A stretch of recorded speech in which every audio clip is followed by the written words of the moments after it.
Ok, ¿cómo, cómo ha sido la tónica todas estas noches? Por favor, Ignacio, preséntate quién es Ignacio. Bueno, muy bien. Mi nombre es Ignacio, soy licenciado en Educación Física, lo estudié acá en Uruguay, lo hice en la CJ, en el Instituto Universitario. Por ahí vi que hay varios ya de la clase ahí que se sumaron, beneficios. Después me fui a hacer un posgrado a España, justamente sobre esta temática, sobre la readaptación de lesiones o, como le decís vos, reinserción, como le dicen ahí, de lesiones en el deporte y en la actividad física. ¿Cómo, Este, cómo le dicen ustedes? readaptación, Readaptación. Nosotros le decimos reinserción deportiva. porque readaptación le decimos porque estamos como readaptando al deportista para que vuelva a tener todas sus capacidades, las capacidades necesarias para volver a jugar, para volver al deporte. ¿Qué te dio por irte por ese lado de la rea- readaptación? Me cuesta. Readaptación. La verdad que empezó todo cuando tuve una lesión. Yo me lesioné, estoy lesionado, mejor dicho, de la espalda, tuve una protusión en lumbar L5S1 que me tuvo bastante a maltraer por un tiempo y a partir de ahí empecé a leer, empecé a buscar información, a especializarme sobre el tratamiento de lumbalgias, cómo poder atacar ese dolor, esa patología. Y de ahí me empezó a despertar las ganas de empezar a tratar con gente que sale de las lesiones, poder ayudarlos para que vuelvan a sus deportes o mismo a la actividad física, que no necesariamente tiene que ser ir a jugar al fútbol o ser profesionales, ¿no? También puede ser para la gente que va al club a nadar, que va a la sala, esa gente también se lesiona. Perfecto, vámonos por partes. ¿Qué crees tú que es el proceso de readaptación funcional? Bueno, es un proceso en el que intervienen varios actores. Eso hay que tenerlo claro. Es un proceso donde se forma un equipo multidisciplinar. Se debería de formar un equipo multidisciplinar. Donde estaría el médico, estaría el fisioterapeuta o kinesiólogo, dependiendo del lugar, como le dicen. Eh, después también está el cuerpo técnico. Están los psicólogos y los nutricionistas. Son todos importantes y todos tienen que sumar para tener el mismo objetivo, que es que el deportista logre reincorporarse lo antes posible y de la mejor forma posible. Ahí, dentro de todos los profesionales que nombraste, ¿qué importancia le colocarías, en este caso, en el caso tuyo, al licenciado? ¿En qué proceso? Porque, si bien me imagino que tuvo una intervención quirúrgica, luego de eso hay un periodo de adaptación que lo toma el fisioterapeuta y luego de eso vendríamos nosotros. ¿En qué momento el fisioterapeuta da el ok para que lo agarremos nosotros o lo agarre otro fisioterapeuta especialista en deporte? En realidad no hay, eh, como que no hay un momento que sea acá hasta acá va el fisio y acá empieza el licenciado. O, en realidad es algo que tiene que ser en conjunto constantemente. Tienen que ir mano a mano, ¿no? Espalda con espalda. El primer momento es el momento de la lesión, donde el médico hace el diagnóstico, hace lo que tenga que hacer, si es para operar o no, dependiendo de la gravedad, ¿verdad? Y después empieza una primera fase, que es la fase en la que está el médico junto con el fisioterapeuta, ¿no? Y sobre todo ahí es donde cobra más importancia el fisio. Esa primera parte es la que se busca una regeneración biológica, donde que los tejidos dañados empiecen a recuperarse, controlar la inflamación, el dolor, y después, a medida que va saliendo de eso y va teniendo nuevamente la movilidad de vida, los rangos de movimiento, ahí empezamos a aparecer los licenciados. En un momento vamos a estar fisioterapeuta y licenciados como superpuestos, por decirlo de una manera, o sea, actuando los dos mano a mano. Después llega un momento en el que el licenciado comienza a agarrar un poco más la posta, pero siempre apoyado en el fisioterapeuta. El fisioterapeuta es la mano derecha, siempre es nuestra mano derecha y la que nos va a decir, dale un poquito más o aflojale un poquito que no está respondiendo del todo bien. siempre nos tenemos que apoyar en los compañeros. Acá en Chile, te voy a hacer la pregunta, pero te voy a hacer la introducción a esta pregunta. Acá en Chile el licenciado, que le llamamos profesor de educación física, no sale con las competencias suficientes para entrar en ese proceso. Y lo lanza así fuerte. Porque el licenciado, en el caso de Chile, está enfocado netamente al colegio. Por lo tanto, no tiene herramientas de biomecánica, de fisiología, de anatomía, para aplicar este proceso de rehabilitación. De hecho, a veces incluso no saben cuáles son los músculos del manguito rotador una vez que egresaron, porque anatomía lo tuvieron el primer semestre. ¿Sucede algo igual allá? Lamentablemente, sí. Lamentablemente, sí. ¿Qué solución? No te podés quedar con lo que das en licenciatura, porque no podés, no te da. Tenés que seguir especializándote. Y más si querés enfocarte a esta área, ¿no? En la que el readaptador tiene que tener nociones de anatomía, nociones de fisiología, nociones de biomecánica. Tiene que tener todas esas nociones. Por más que sean básicas, pero las tiene que tener sí o sí. Van a ser fundamentales para el proceso. Perfecto. Oye, veo que aquí se conectó nuestro amigo Dani, así que le mando un saludo a Dani, que esto está viendo. Grande, Dani. Oye, sigamos con este proceso. Este proceso tiene fase, entonces, una vez que pasaste desde que está ready, entre usted, juegue, señor Nacho. Hay fases, ¿no es cierto? Hay fases, es verdad. Hay algo que hay que tenerlo muy en cuenta, y es que estas fases, por más que las podemos numerar y que lo hacemos macro como para tener una idea de por dónde ir, tenemos que tener muy en cuenta en que no nos vamos a guiar por tiempos. O sea, no tenemos que guiarnos, pasaron 3 meses, entonces en 3 meses ya tienen que poder correr, entonces lo meto a correr. O pasaron 4 meses y dice que 4 meses ya está pronta esa lesión, ya puede volver a la cancha. Eso es un error gravísimo, y nosotros nos tenemos que basar en criterios, ¿sí? Criterios funcionales. Que el deportista sea capaz de absorber fuerzas, que el deportista sea capaz de empujar bien, que sea capaz de tener buenas mecánicas de movimiento. Eso es lo fundamental para nosotros poder ir avanzando en las distintas etapas. La primera etapa de la que decíamos hace un rato, que es la etapa 1, en la que el fisio cobra mayor importancia. Después podríamos dividirlo en una segunda etapa, una segunda fase, que a su vez le podemos hacer 2 subdivisiones. Lo podemos subdividir en una parte funcional, donde lo que vamos a buscar es equilibrar los posibles desequilibrios musculares que pueda tener ese deportista. Va a ser trabajar el core, buscar la estabilidad central, buscar esa estabilidad lumbopélvica, reeducar los patrones básicos de movimiento, fuerza, empezar a trabajar la fuerza concéntrica, excéntrica, isométrica, ir de apoyos bipodales y pasar luego a apoyos unipodales. En esa fase funcional es la que estamos mano a mano junto con el fisio, ¿no?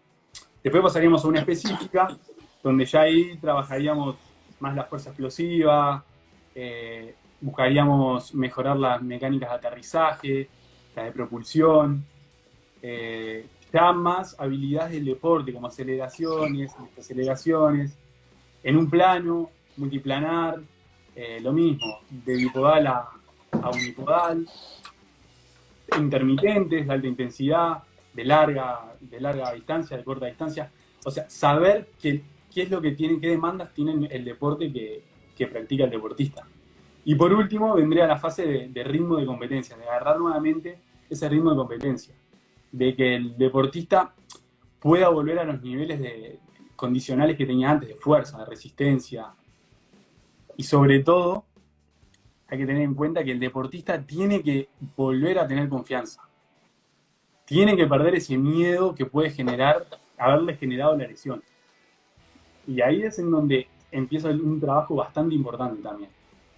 En donde tenemos que recrear la mecánica, por ejemplo, con la que se lesionó, para que vaya perdiendo el miedo, para que una vez que vuelva a la cancha esté pronto a volver.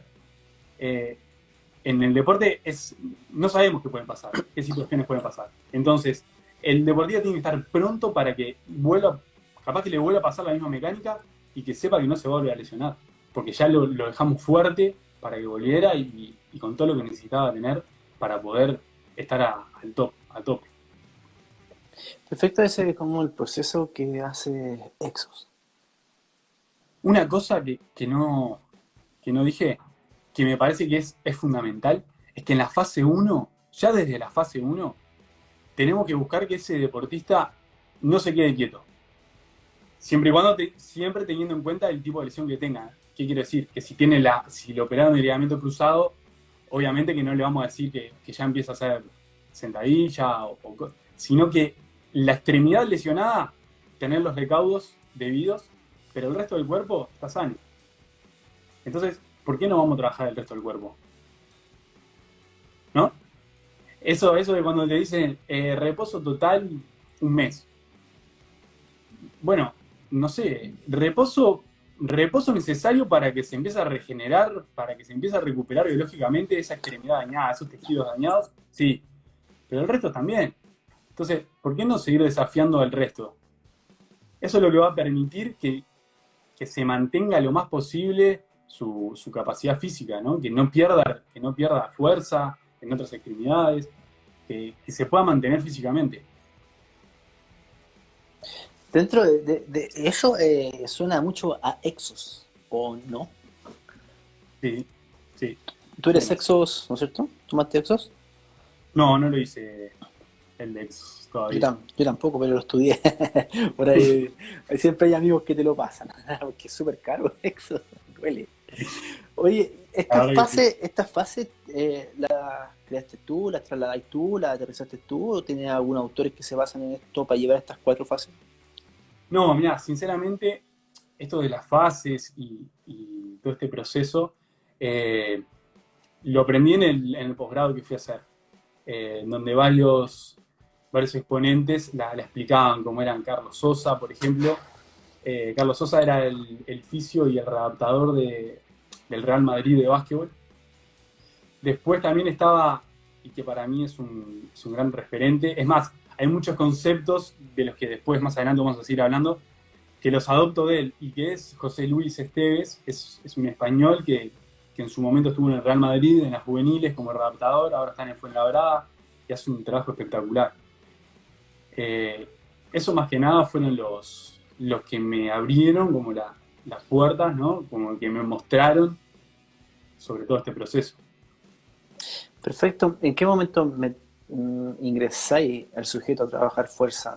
Igual los tiempos no sé que no son cuadrados, pero ¿en qué momento tú ya estás pensando en ingresar a, por ejemplo, imagínate un ligamento cruzado anterior, imagínate un manguito rotador, en algunos casos, hay un tiempo determinado que yo diga, puedo empezar a trabajar ya fuerza, hipertrofia, fuerza máxima, o solamente me voy con cargas bajas? Y bueno, Estabilizar primero movilidad para luego pasar al siguiente punto de la pirámide como plantea Gray Cook. exacto, la pirámide óptima de rendimiento, Uh-huh. que es fundamental, ¿no? Primero tener los fundamentos, la base, que la base tiene que ser amplia, el rango de movimientos, saber moverse, ¿no? Primero saber moverse para después empezar a moverse mucho. Eh, y eso que me decías, por ejemplo, en un ligamento cruzado. Bueno, lo que se dice y cada vez se sigue afirmando más es que en la medida que el deportista pueda llevarle carga a la pierna, es lo mejor, ¿no? Como para que no se produzcan las desadaptaciones típicas que se pueden producir al tener una extremidad en descarga total, ¿no? Entonces, ahí ya empezamos a ponerle fuerza. Ahí ya comienza a realizar trabajos de fuerza, ¿no? Funcionales, por decirlo de una manera. Y después vamos viendo el proceso. Esto es un proceso día a día. Capaz que un día puede hacer determinados ejercicios y al otro día capaz que no. Tenemos que volver un par de pasos hacia atrás. Y ahí nos tenemos que apoyar, como yo les decía al principio, sí o sí en el fisio. Es el que nos va a ir dando como la aprobación para poder empezar a poner distintos estímulos y cada vez hacerlos más difíciles, esos estímulos. ¿Cómo es la realidad ya? ¿Pasa eso o no? Acá, Sí. en Uruguay. Mirá, en Uruguay todavía ni siquiera está instaurada la imagen del readaptador Sí. en licenciados y oficios, ¿no? O sea, ¿Quién, se hace como quién lo hace? artesanal. ¿Quién lo hace? O Y sea, artesanalmente lo hace cualquiera. sí, el fisio o el profe que tiene a 20 personas a su cargo, a 22 personas, y encima tiene que estar fijándose de que no puede hacer todo porque está lesionado, viene de una lesión, adaptarlo. Y lógicamente que esas adaptaciones no van a ser las que realmente necesite ese deportista. Entonces todavía es complicado. Sé que algunos cuadros de primera división en fútbol, por ejemplo, están empezando a involucrarlo muy de a poco, pero estamos muy lejos. Estamos años, ¿no? Guau. Oye, ¿existe un aspecto importante en este proceso de que formáis la... Me cuesta. Reinserción, no, readaptación, ¿cómo es? Readaptación. Readaptación, que lo que son aquí en Chile es puro reinserción. La readaptación existe un proceso importante que tenemos que tener en consideración cuando empezamos a trabajar con una persona lesionada justo en este proceso. Sí, hay que tener claro que nosotros no vamos a tratar lesiones. Nosotros lo que vamos a tratar son lesionados. ¿Qué significa eso? Que cada lesión, yo me pude haber hecho un esguince de tobillo y vos también, pero mi lesión va a ser distinta a la tuya. ¿Sí? Porque cada uno tiene distintas características. Entonces, eso es lo primero que tenemos que tener en cuenta, que vamos a tratar lesionados. ¿Hace Entonces, una evaluación diagnóstica en ese proceso? las evaluaciones son fundamentales. Tanto al principio como en el transcurso. Pero al principio me refiero, lo ideal sería poder hacer evaluaciones a los deportistas cuando recién empieza. O sea, cuando recién empieza la temporada o la pretemporada, poder hacerle evaluaciones. ¿Por qué? Porque si un deportista se lesiona, cuando ya se está acercando el momento de volver a la competición, volver a hacerle las evaluaciones que ya le habíamos hecho antes son las que nos van a dar la pauta de si está capacitado o no está capacitado para volver. Si le pudimos entregar nuevamente todas las capacidades condicionales que tenía antes, previas a la lesión.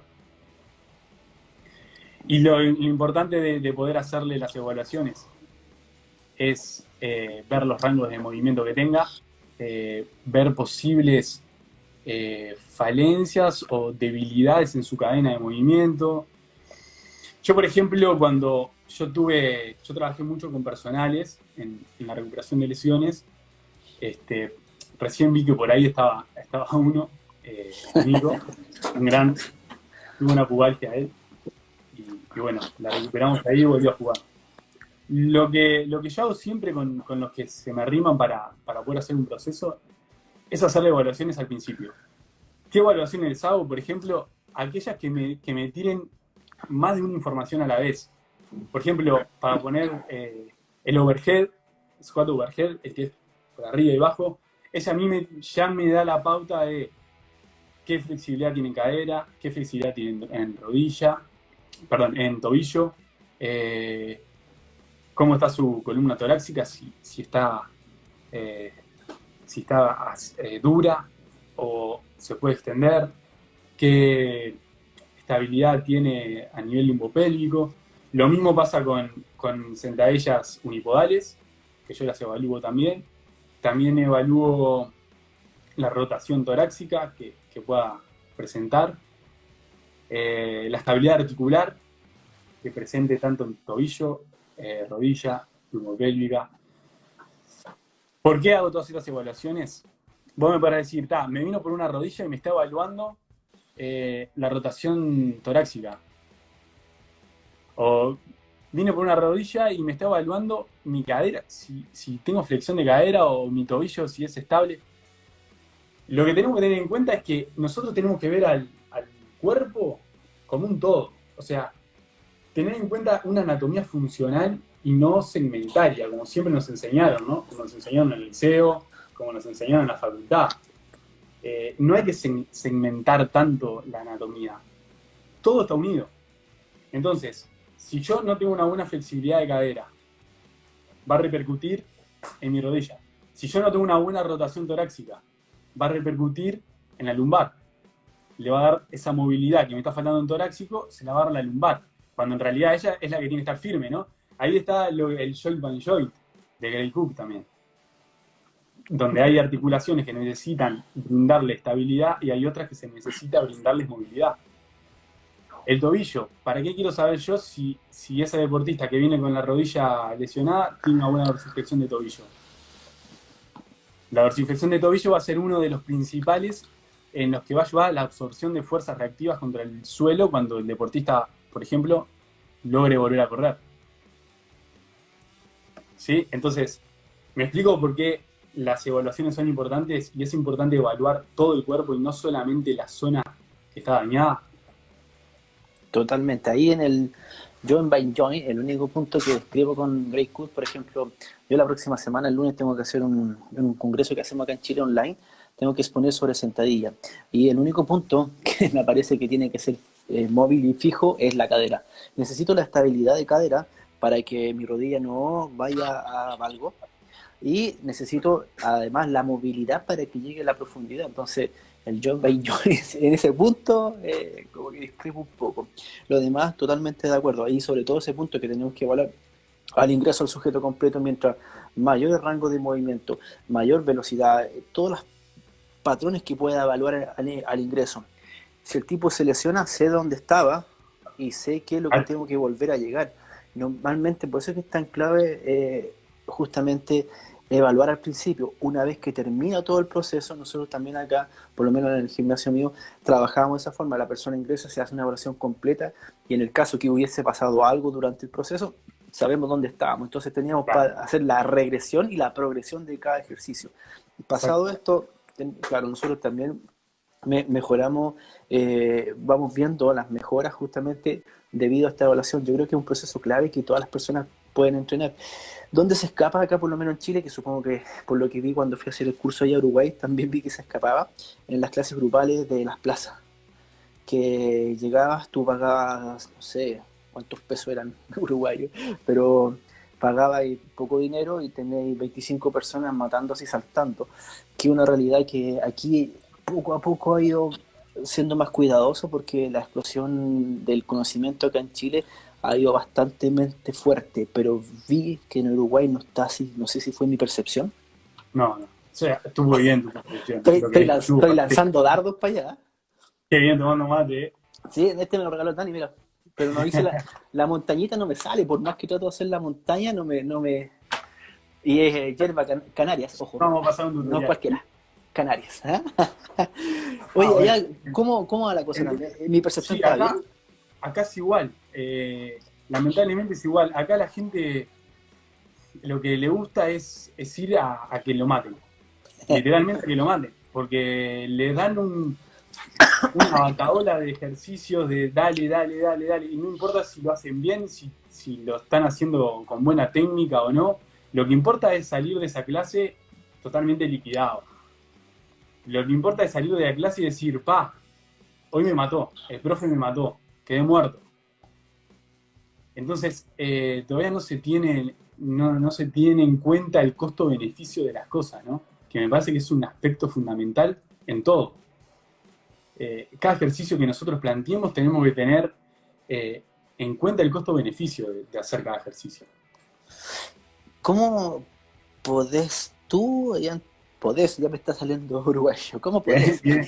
¿Cómo podés tú allá? Claro, ¿cómo puedes tú allá a ver a tus colegas que están viéndote ahora, y en el caso de nosotros chilenos, cómo puedes dar ideas para que esto mejore? Porque al final 1, 2, 3, 20, en este caso hay 75 conectados, vamos a ser 75, pero ¿cómo podemos hacer una mejora de este proceso? Porque al final, como dices tú, si bien la gente quiere matarse, yo en el curso que diste ayer les dije que al final hay una estrategia que podemos hacer para que hacer lo que ellos quieren, como nosotros queremos, pero dejarle ese poquito para lo que ellos quieren. ¿Qué se te ocurre que podríamos proponer? Yo creo que sí. Yo creo que, por ejemplo, llevando a la realidad que puede haber en un club deportivo social, ¿no? Donde se hacen clases así como funcionales, que no me gusta decirles clases funcionales, pero bueno, A mí tampoco. como venden, ¿no? Es la ¿Sí? forma de vender. Esa clase funcional es donde se da palo y palo. Me parece que se tiene que llegar a como a ciertos consensos junto con los deportistas que van a hacerlo. ¿Qué quiere decir? Ellos quieren palo, pero nosotros queremos que ese palo sea de calidad. Pero para que sea el palo de calidad, tiene que haber todo un proceso y una educación en la sociedad que ahora en el momento no la hay. Pero nosotros somos los encargados de empezar a brindarla. Porque nosotros, si no, nosotros somos los encargados de cavarle la fosa a nuestros colegas. ¿A qué me refiero? A que, por ejemplo, vos, Dani o vos, Artur, venís y tenés en mente que la metodología tiene que ser que se mueva bien, que tenga buenos rangos de movimiento, que sepa hacer un buen peso muerto unipodal, bipodal. Y eso lleva tiempo. Porque capaz que esa persona tiene una movilidad de cadera restringida y no va a poder hacer un buen peso muerto enseguida, ¿no? Entonces, vos le planteás ejercicios como para empezar a llevarlo a que los empiece a hacer bien. Y no va a ser tan fuerte ese entrenamiento como podría ser el de otro que ya los tiene bien. ¿Me explico? Entonces hay que enseñarles de que primero va a ser empezar a moverse. Después, una vez que sepas moverte, le vamos a dar palo. Entonces, pienso que llevándolo a la realidad, eso sería el ideal. Llevándolo a la realidad, tendríamos que como que negociar momentos en los que enseñemos a movernos y momentos en los que le podemos dar palo de a poco, ¿no? Va a ser ni de vuelta un tire y afloje constantemente. Oye, volviendo al tema, ya que tiramos unos dardos, unos palos, como dicen allá, netamente no para hacer, o sea, en realidad es un poco agresivo, pero netamente para hacer, buscar la forma de cómo nosotros los que nos gusta un poco basarlo en la ciencia del entrenamiento, cómo podemos ayudar a nuestros colegas que también están haciendo eso. Ahora, volviendo al tema que estábamos, el retorno al juego y la competencia. Hay algunos puntos claves que tenemos que tener justamente cuando yo retorno al juego y a la vez a la competencia, porque puedo retornar al juego pero no a la competencia. Sí, yo creo que la vuelta a la competencia no significa que ese deportista ya se tiene que olvidar de la lesión que tuvo, por ejemplo. No significa que volvió a competir, entonces, listo, el readaptador no aparece más y queda solamente con el preparador físico. Esa persona que se lesionó tiene que seguir en el proceso de prevención de lesiones, por decirlo de una manera, o mejor dicho, para disminuir el riesgo lesivo, ¿no? Para que no vuelva a suceder la misma lesión u otra lesión posible. Entonces, ¿a qué me refiero con este proceso que tiene que continuar? Nosotros hicimos evaluaciones. Identificamos los eslabones débiles que tenía ese deportista. Entonces, una vez que terminó el proceso de la lesión que recuperó, podemos seguir haciendo ejercicios y estímulos protectores a esa lesión que ya se recuperó y empezar a fortalecer lo que habíamos visto que estaba medio debilitado, para intentar de prevenir futuras o otro tipo de lesión que pueda surgir de la competencia. Nosotros acá normalmente hubo un tiempo que ocupaban un bosu con una sentadilla, pensando que la propiocepción era la base de todo tipo de lesión. La ciencia últimamente, estos últimos años, ha mostrado que la única forma de prevenir lesiones es la fuerza. ¿Estás de acuerdo con aquello? Sí, estoy de acuerdo. Es la génesis de movimiento, según Julieta. Por lo tanto, si le damos una buena base de estabilidad, una amplia base de movilidad, recién vamos a empezar a trabajar arriba lo que es fuerza para terminar finalmente los skills, que son las habilidades. Si me salto ese proceso, ¿qué es lo que normalmente sucede? Y va a suceder que la pirámide empieza A desarmarse. Y ahí es donde pasan las lesiones. Pero nosotros, como nuevamente volvemos al tema de educación, la parte de abajo netamente no se enseña, no se educa, Y partimos siempre con la parte de resistencia, de potencia, de fuerza, de velocidad, arriba. Y nos falta la parte de movimiento, que es una parte muy difícil, por lo menos acá en Chile, que nos cuesta, que al final, ¿por qué lo hacen? Porque nos creen como entrenadores. O sea, yo te digo esto, y la gente porque te cree lo hace y después con el tiempo empieza a ver, obviamente, ganancia en relación a eso. Pero cuando llega una persona desde otro lugar contigo, es netamente porque te cree. Pero si no te conoce, no te cree y quiere partir al tiro con el tema de fuerza. ¿Cómo podemos adaptar ese proceso? Porque nosotros acá en Chile decimos los ejercicios pajeros, que estar con una bandita, trabajando con una movilidad, haciendo movilidad más automasaje, generando mayor rango de movimiento, enseñándole al sistema nervioso que aumente el grado de movimiento para que tenga mayor rango de movimiento. Pero son los ejercicios pajeros. ¿Cómo tú puedes darnos ideas para que nosotros podamos entrar con gente que le tiene recelo a ese ejercicio flojo? Uh, me tiraste y me mataste, ¿eh? Me mataste. Está ¡Wow, complicado Nacho! esto, Sí, porque es son cabezas difícil. duras. Ese es el tema. Porque hay mucha gente que es cabeza dura y que lo que quiere es palo y quiere mejorar, quiere el inmediatismo. Me parece que hay un problema que es enorme y es el inmediatismo que hay en esta sociedad. Quiero resultados ya. Quiero hipertrofia ya. Quiero fuerza ahora. Quiero resistencia ahora. Y hay una base antes. Hay que hacer un proceso antes. Yo creo que la única forma de entrar es machacando y machacando. Es aburriendo. Al final llega un momento que capaz que le terminás ganando por cansancio. Pero siempre machacar, pero mostrar que lo que estamos diciendo no es inventado por nosotros, ¿no? Por nosotros yo no inventé nada.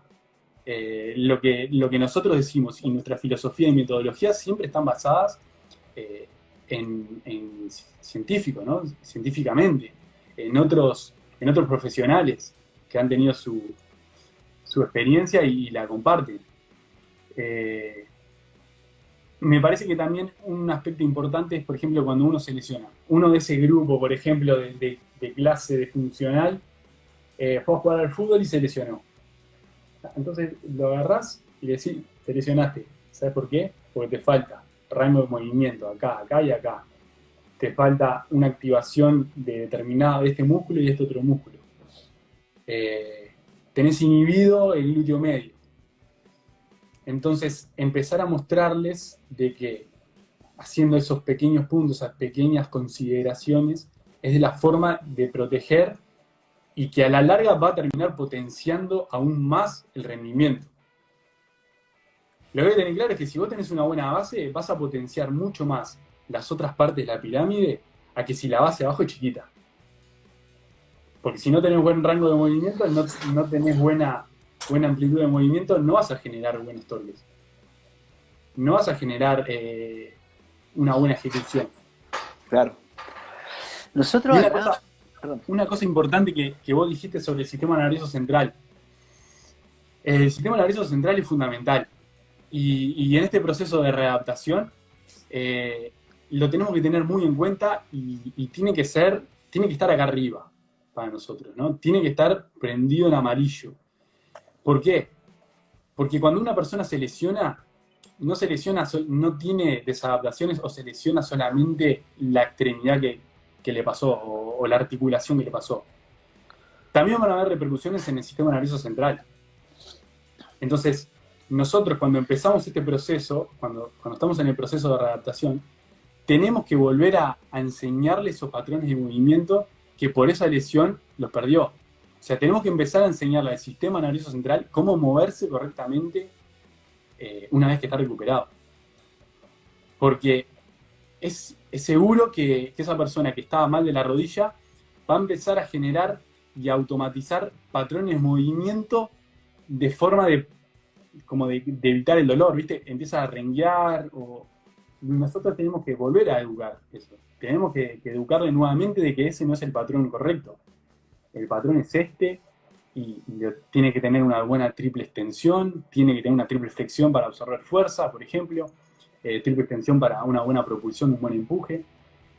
¿Qué pasa con esto? ¿A qué me refiero? Que hay que desgranar movimientos. como dice José Luis, hay que desgranar esos movimientos. El movimiento de correr, ¿qué tiene? Tiene una triple extensión, una triple flexión, tiene aterrizajes unipodales, tiene empujes unipodales.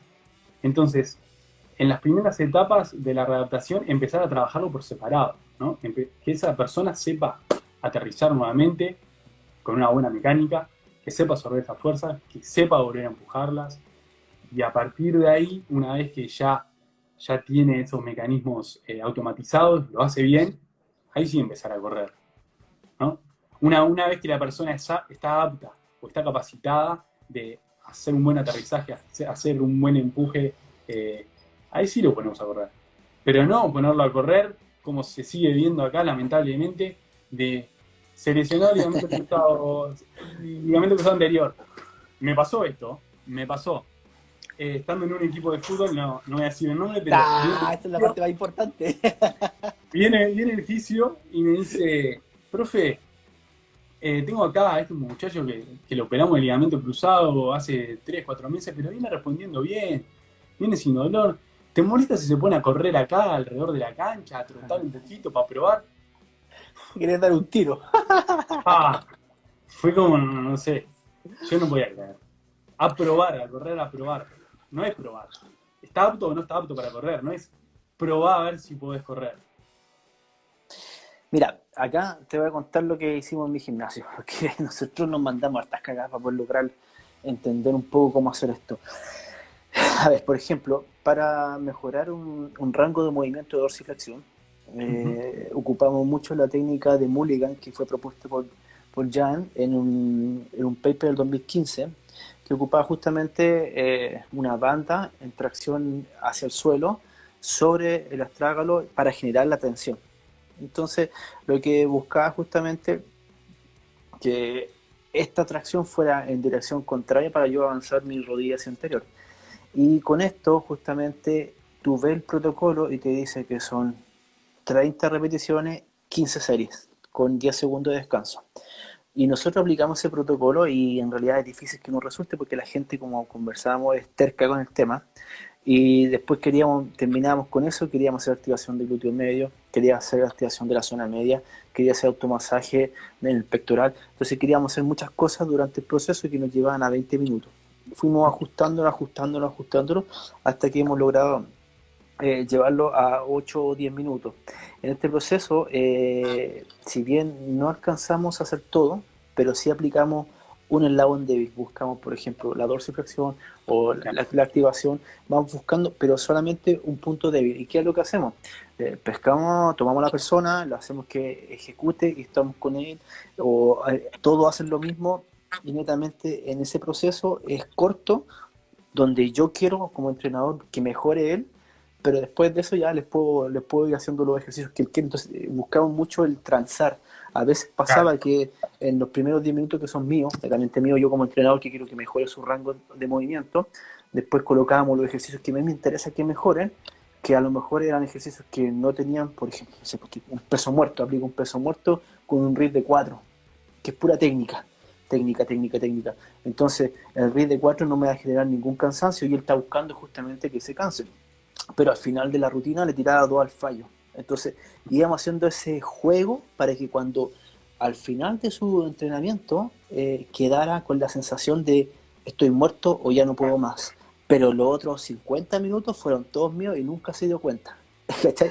Pero eso fue después de casi 3 años echando a perder. Porque no nos resultaba, la gente se iba, la gente se enojaba, decía ¿y cuándo partimos? Entonces por ese lado no fue resultando. A lo mejor tal vez a los que lo están escuchando podrían ir aplicando esa forma que a nosotros nos dio chance, porque al final convencer a una persona que cree sabérsela toda porque es más musculoso que tú, es difícil. Es difícil. Oye, volviendo al tema, que nos arrancamos porque esta cosa de uno se pone a hablar de un tema y volá, como dicen, volá. Ahí hablaron de la elongación que ayer en el late del sábado hablamos que en realidad no es la palabra elongación, sino flexibilidad. ¿Qué opináis al respecto? ¿La flexibilidad la encontráis como un punto clave para esto? Yo creo que en la medida, yo creo que el deportista tiene que tener el rango de movimiento óptimo para ese deporte, para el deporte que practique. ¿Qué quiero decir? Que como para la prevención de lesiones para disminuir el riesgo lesivo, yo no debería de buscar de que esa persona logre abrirse de piernas, por ejemplo. Porque capaz que no lo va a necesitar abrirse de piernas. Hacer un espagat o un jeté. Capaz que no lo va a necesitar si es un futbolista. Pero sí capaz que va a necesitar tener un buen rango de movimiento, por ejemplo, en cadera. Poder bajar una pelota, pero manteniendo una buena estabilidad, ¿no? Entonces, me parece que lo que tenemos que buscar nosotros en cuanto a esas adaptaciones de flexibilidad es en eso, es en que la persona pueda moverse bien y que logre hacer las habilidades de su deporte de buena manera, para no producir distintas descompensaciones luego en las ejecuciones, que es lo que a consiguiente me va a llevar a la lesión, el cúmulo de compensaciones que pueda tener. Porque en esto por ejemplo, relacionándolo con esto que me decís vos de la flexibilidad, ¿no? Yo te lo relaciono también a su vez eso con la calidad de movimiento. ¿Sí? Puede estar relacionado con la calidad de movimiento. De lo que decíamos recién, que tenga esa flexibilidad necesaria para poder hacer las habilidades que necesita hacer luego en el campo. Y la calidad de movimiento es fundamental. La calidad de movimiento tiene que ser, como decíamos recién, la base. Porque es la que me va a permitir que los segmento, vaya transfiriéndose las fuerzas y se transfieran de forma eficiente. En donde un segmento no se mueva de una manera correcta, la fuerza se me empieza a disipar. Entonces empieza a ser de mala calidad. Y en esa disipación se producen compensaciones. Y esas compensaciones son las que a la larga van a recargar sobre un tejido y se va a terminar lesionando. Claro, sobrecarga un tejido que no está preparado para estabilizar, que normalmente lo vemos los que estamos trabajando en gimnasio en las últimas repeticiones. Por eso es que es tan importante, ojalá trabajar con un RIT de 1, porque así priorizo, no llego al fallo técnico y sí llego al fallo metabólico, y justamente no sobrecargo musculatura que no debiera estar sobrecargándose, sobre todo cuando estás llegando al fallo. Entonces metí musculatura accesoria que su función principalmente no es generar la fuerza, sino estabilizar. Esa musculatura estabilizadora la metí ahí justamente donde no debía estar sobrecargado, y empiezan las lesiones, que es lo que tú mencionabas. Nacho, nos queda harto por solucionar en este mundo. ¿Cómo? Nos queda harto por solucionar este mundo. Es difícil entrar con el tema de la calidad de movimiento. Por ahí, si bien se entiende, hay muchos autores que hablan también que el cuerpo es robusto y se adapta a cualquier movimiento. Yo por mi lado trato de no mantenerme, si tiro a la balanza beneficio versus grado de lesión, prefiero tener mayor beneficio que riesgo de lesión, y van a haber ejercicios que se van a ir haciendo hacia el otro lado. Entonces yo creo que cada entrenador tiene que buscar, dependiente de eso, y me engancho justamente con lo que tú mencionabas de flexibilidad. La flexibilidad se entrega siempre cuando la persona necesite, para la calidad de movimiento y para la que está buscando. Si una persona, por ejemplo, no hace peso muerto porque su deporte no lo exige o porque su entrenador no quiere, no le voy a buscar ese trabajo, porque al final no lo necesita. Sí, exacto. Pero a su vez, me parece que igualmente esa persona debería de tener ciertos rangos de movimiento, ¿no? Porque capaz que esa persona no necesita hacer un buen peso muerto, pero para la cotidianidad va a necesitar tener buenos rangos de movimiento igualmente. Para levantar cosas del piso se necesita qué mal ejemplo, digo, que en realidad todos tienen que hacer peso muerto. Otro ejercicio que al final me puse a pensar, ¿quién no debería hacer peso muerto? Y en realidad es como la sentadilla, todos debieran hacer peso muerto, sentadilla, prebanca, domina, no sé, como hacer, no sé, un salto, no sé, si tu deporte no salta, no sé si sería necesario saltar, pero peso muerto es que claro, ahí va. Qué mal ejemplo. El del salto me gustó un poco más. Sí, porque el otro no va a ir por ningún lado. Claro, por ejemplo, saltar, hay que, a la gente, cuando acá nosotros decimos, tenemos que enseñarte a saltar, tenemos que enseñarte a correr, la gente dice, pero ¿cómo me voy a enseñar a un patrón de movimiento que es normal? Y no todos es así, netamente, justamente uno se... A ver, yo saco a la persona y la meto en su estrés. La persona en su día a día sentado en el computador, trabajando todo el día, y ahora lo saqué de ese lugar y lo llevo a otro lugar donde lo voy a estresar. Por lo tanto, pasa 3 veces por semana entrenando conmigo, o sea, va a entrenar 3 horas a la semana, y por el otro lado, está 174 horas sentado. Entonces le estoy sacando y tengo que tratar de mejorar esos eslabones para evitar justamente la lesión, ¿no es cierto? Sí, exacto, exactamente. Exactamente, totalmente de acuerdo. Entonces, en ese proceso, la persona se lesiona y Mm. tiene que venir a engancharse con esta readaptación. Y ahí es donde nosotros corremos este rol fundamental, que no todos están preparados como habíamos hablado No. anteriormente. Y yo quiero decir otra cosa que me parece importante. Quiero justificar el por qué los estímulos que hay que empezar a darle al deportista tienen que ser lo antes posible, ¿no? ¿Por qué esa persona que está lesionada todavía o que capaz que tiene un yeso o una félula en la pierna, en la rodilla, eh, igualmente tiene que ir al gimnasio? Igualmente tiene que ir y poder hacer, o sea, adaptar los ejercicios para que lo pueda hacer esa persona. ¿Qué pasa? Empieza a perder las capacidades condicionales que tienen otros segmentos, como ya dijimos. La cabeza empieza a jugar muy en contra, lo cual es algo fundamental, que esté fuerte de cabeza, que esté motivado, que sepa que esto es un periodo que se va a llevar adelante, se va a sacar adelante. No es que se lesionó y se terminó el mundo. Hay que buscar a la lesión como una oportunidad. En el momento que está lesionado, buscar la oportunidad para poder mejorar en otros aspectos que capaz que no estaba del todo bien. Y en cuanto a que los estímulos tienen que ser tempranos y de buena calidad, me refiero a que, por ejemplo, Mujica, y no me acuerdo del otro autor ahora en este momento, pero hablan sobre periodos de inactividad, ¿no? Un periodo de inactividad corto y uno largo. El corto son menos de 4 semanas de inactividad. Ya en menos de 4 semanas comienzan a haber distintas desadaptaciones a nivel fisiológico. Por ejemplo, hay una reducción de la densidad de los capilares, hay una reducción en el área transversal del músculo, una disminución del stiffness, hay una disminución, hay una pérdida de fuerza excéntrica, ¿sí?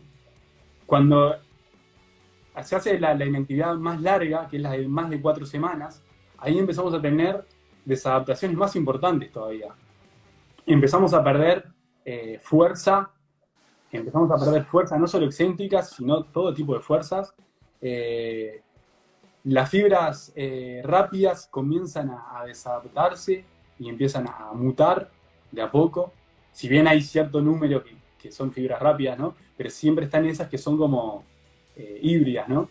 Como que se pueden empezar a tirar de a poquito o darles un poquito más de características de las fibras más rápidas. Bueno, se empiezan a perder esas adaptaciones. Cuando está en reposo absoluto, enseguida en las primeras semanas ya hay una afectación en los músculos antigravitatorios, por ejemplo, y en la cadena extensora. Entonces, nosotros tenemos que intentar de evitar que pasen todas esas cosas. Lo máximo que podamos evitarlo va a permitir de que el proceso de recuperación y la vuelta al juego sea de mejor calidad. Nosotros lo que tenemos que buscar es calidad en los estímulos que le brindemos al deportista y en todo el proceso. Porque ¿qué pasa si nosotros lo recuperamos? Recuperamos al deportista, pero no fueron ejercicios del todo buenos. Medio que fuimos ahí al tum, fuimos tanteando. Me parece que ya está pronto para jugar. Está pronto va a correr, a ver cómo está. Lo probé correr, corrió bárbaro. Dale para dentro de la cancha. Se vuelve a lesionar. Tarde o temprano se vuelve a lesionar. Claro. Y probablemente se vuelva a lesionar el mismo tejido que se lesionó. Y en la recidiva, lo que le llaman recidiva o relesión, va a traer peores consecuencias de lo que fue la primera lesión. Eso lo tenemos que tener muy en cuenta. tenemos que intentar de evitar las recidivas porque son peores que las primeras lesiones. Acá hay una pregunta. ¿Los rangos amplios de movimiento en gimnasia rítmica pueden generar inestabilidad? O sea, mucho trabajo de flexibilidad dinámica desestabiliza la articulación. Yo creo que justo yo no sé mucho de gimnasia rítmica, pero habría que buscar igualmente tener siempre un equilibrio, ¿no? Siempre me parece que son importantes los equilibrios. Y Yo buscar la especificidad, perdón, del deporte. Es que eso es clave. Aquí, en realidad, yo opino que esos rangos amplios de movimientos para el estímulo que está generando justamente por la especificidad es para eso. Entonces, la inestabilidad de esa articulación para ese deporte vendría siendo baja. Pero si a esa niña la coloco a hacer una sentadilla con carga, sí viene siendo una estabilidad por una carga. Son estímulos distintos, entonces perdí la especificidad. ¿Qué más de acá? Después de cuarentena va a tener que readaptar a todos. Siéntate en la Rambla a ver cómo corren. Si en la Rambla era un desastre, yo estuve ahí. Va a ver correr a la gente por la El Rambla. festival de cualquier cosa. Oye, estamos listos, nos quedan 3 minutos y medio. Mi viejo querido, en un minuto, resume puntos importantes que tiene que tener un entrenador cuando llega una persona saliendo de una lesión y te dice que vengo a entrenar contigo, estoy en la puesta a punto. ¿Qué es lo que tiene que fijarse en un minuto el entrenador? Primero que nada, poner las evaluaciones, hacer las evaluaciones claves de que las que me den mayor información. Evaluar a ese deportista, ver sus movimientos, a partir de ver sus movimientos, ver qué tareas se pueden empezar a hacer y cuáles no. Y ahí empezar a avanzar en las fases. Cuando el deportista logra superar ciertos criterios funcionales, los cuales los tenemos que tener claros nosotros cuando le planificamos o hacemos su rutina, ¿no? Hacemos su planificación. Tenemos que tener claro cuáles son los criterios que tiene que superar para ir pasando de fase y poder llegar a la vuelta al juego. Me parece fundamental también que le enseñemos nuevamente al sistema nervioso central a moverse, ¿sí? Pasar lo antes posible de cadenas cinéticas abiertas a cerradas, porque el deporte se mueve en cadenas cinéticas cerradas, no se va a mover en abiertas. Entonces, hacer lo más rápido posible esa transición y reeducar los patrones de movimiento que van a ser fundamentales y los que me van a bajar el riesgo lesivo. Van a disminuir considerablemente el riesgo lesivo. Perfecto, mira, acá nos están diciendo que no vuelvan a conectarse un rato más. Oye, en nombre de todos, te quiero dar las gracias por tu tiempo, por esta hora de cuarentena que nos dedicaste a todo, a este conversatorio, y que la idea, como todo, siempre es aportarle a la mayor cantidad de gente que nos ve. Esta conferencia va a estar en el canal de YouTube para que la puedan ver las veces que quieran, tomar apuntes con tranquilidad y hacer todo eso. Espero tenerte en la segunda temporada, querido Nacho. Por favor, encantadísimo. Muchas gracias por la convocatoria. La verdad que un honor. Y muchas gracias a todos los que estuvieran ahí prendidos en el celular mirando. Perfecto, entonces nos estamos viendo pronto. Nacho, muchas gracias y nos vemos. Nos vemos. Que pases bien. Chao, chao.